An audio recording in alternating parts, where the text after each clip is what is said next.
ახალციხიდან თბილისის მიმართულებით ნაციონალური მოძრაობის მხარდამჭერთა ავტოკოლონა 11 საათისათვის გავიდა. ადიგენიდან, ასპინძიდან და ახალციხიდან ათობით მიკროავტობუსი და ავტომანქანა საბარგო სადგურის ტერიტორიიდან ერთდროულად დაიძრა. ნაციონალური მოძრაობის მხარდამჭერები აცხადებენ, რომ დედაქალაქში აქცია მშვიდობიანად ჩაივლის.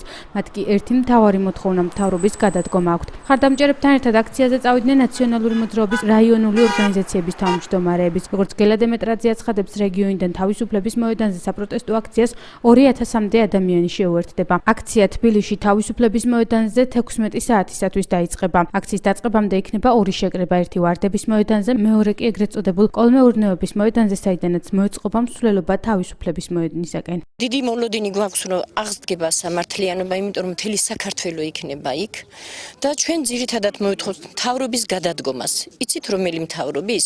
რომელი მთავრობამაც წამოწყებული საქმე ნაციონალებს გაუჩერა. დღევანდელ აქციას უერთდება სამცხე-ჯავახეთით, აქ ვიკრიბებით ახალციხე და ასპინძა, ადიგენი გზაში ამოდის. ნაწილი გაემგზავრა უკვე, ახალქალაქიდან იწმიდა წალკის მიმართულებით ჩავლენ თბილისში. ჩვენ დაახლოებით 2000 ადამიანამდე შემადგენლობით სამცხე-ჯავახეთით ჩავა თბილისში.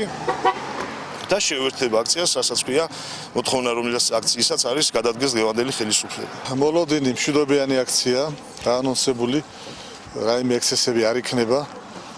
ჩვენი მოთხოვნა იქნება მთავრობის გადადგომა, ვინაიდან საზოგადოებაში დაგროვდა პროტესტი, უკვე 2 წელიწადია, ეკონომიკური ზრდის ტემპი შენელებულია, ფაქტიურად ბიუჯეტი 2 წელიწადია გარღვეულია.